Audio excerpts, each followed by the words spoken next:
चारों पेपर की संभावित आंसर की 400 में से 82 सवाल पर एक्सपर्ट ने बताए एक से ज्यादा विकल्प। जानिए आपके कितने नंबर संभव। हरियाणा में 3 साल बाद कॉमन एलिजिबिलिटी टेस्ट सीईटी हो गया।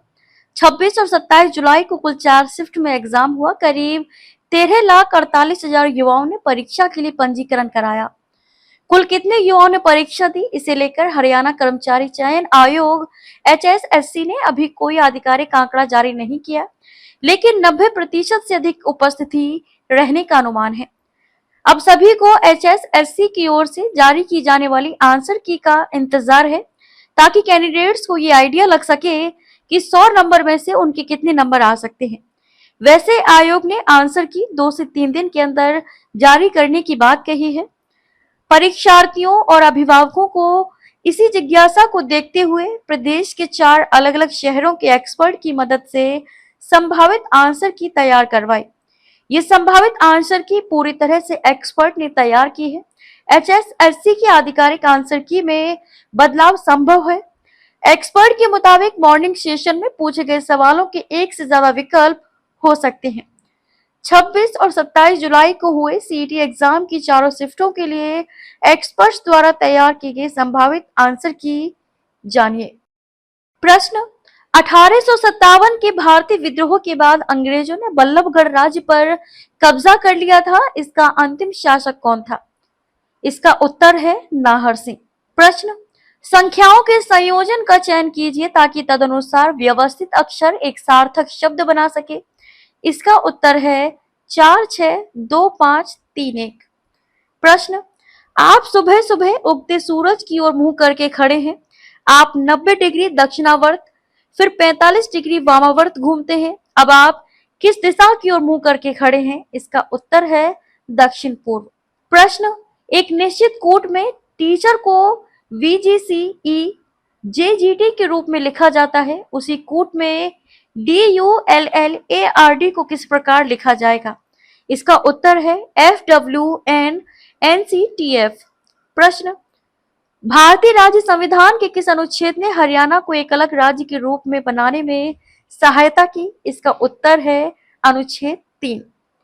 हरियाणा बजट 2025-26 के तहत लाडो लक्ष्मी योजना के तहत महिलाओं के कल्याण के लिए कितनी राशि आवंटित की गई है? इसका उत्तर है 5,000 करोड़ रुपए। प्रश्न, निम्नलिखित में से कौन सा हरियाणा राज्य में एक संवैधानिक निकाय नहीं है? इसका उत्तर है हरियाणा मानवाधिकार आयोग। प्रश्न, हरियाणा में पिंजौर गार्डन यादविंद्रा गार्डन किस वास्तुकला शैली का उत्कृष्ट उदाहरण है? उत्तर है मुगल गार्डन वास्तुकला। प्रश्न, हरियाणा में निम्नलिखित में से कौन सा उद्यान अभयारण्य रामसर स्थल है? उत्तर सुल्तानपुर राष्ट्रीय उद्यान। प्रश्न, अरुण का वेतन विश्नोई के वेतन से 25% अधिक है। चरण अरुण से 40% कम कमाता है। दीपक विश्नोई से 30% अधिक कमाता है। दीपक का वेतन चरण के वेतन से कितना अधिक है? इसका उत्तर है 73.33%। प्रश्न है,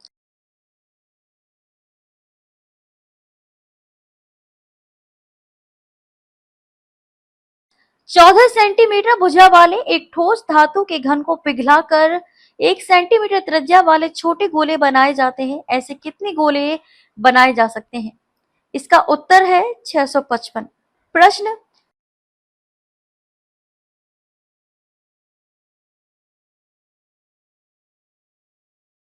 प्रश्न, 6 लड़कों का औसत वजन 50 किलोग्राम है। एक 7वां लड़का भी शामिल हो जाता है और नया औसत 4% बढ़ जाता है। बाद में एक 8वां लड़का भी शामिल हो जाता है और औसत 1 किलोग्राम बढ़ जाता है। 8वें लड़के का वजन किलोग्राम में क्या है? इसका उत्तर है 60। प्रश्न, जमीन पर एक बिंदु ए से एक ऊर्ध्वाधर मीनार के शीर्ष का उन्नयन कोण 30 डिग्री है। एक बिंदु बी से जो बिंदु ए से मीनार के आधार से 50 मीटर अधिक निकट है। मीनार के शीर्ष का उन्नयन कोण 60 डिग्री है। मीनार की ऊंचाई मीटर में क्या है? उत्तर है। प्रश्न, निम्नलिखित में से कौन सी नीति का उद्देश्य महिलाओं के नेतृत्व वाले स्वयं सहायता समूहों SHG के माध्यम से ग्रामीण अर्थव्यवस्था को बदलना है? इसका उत्तर है DAYNRLM। प्रश्न, कथन एक प्रधान मध्याह्न रेखा यामनोत्तर ग्रीनविच से होकर गुजरती है। कथन 2, ये 0 डिग्री अक्षांश पर है। उत्तर, कथन 1 सही है लेकिन कथन 2 गलत है। प्रश्न, निम्नलिखित में से कौन सी परिघटना नीले आकाश की उपस्थिति को सबसे अच्छी तरह से समझाती है? उत्तर है प्रकाश का तरंगदैर्घ्य आधारित प्रकीर्णन। प्रश्न, भारत ने 2024 में किस प्रमुख अंतर्राष्ट्रीय शिखर सम्मेलन की सफलतापूर्वक मेजबानी की?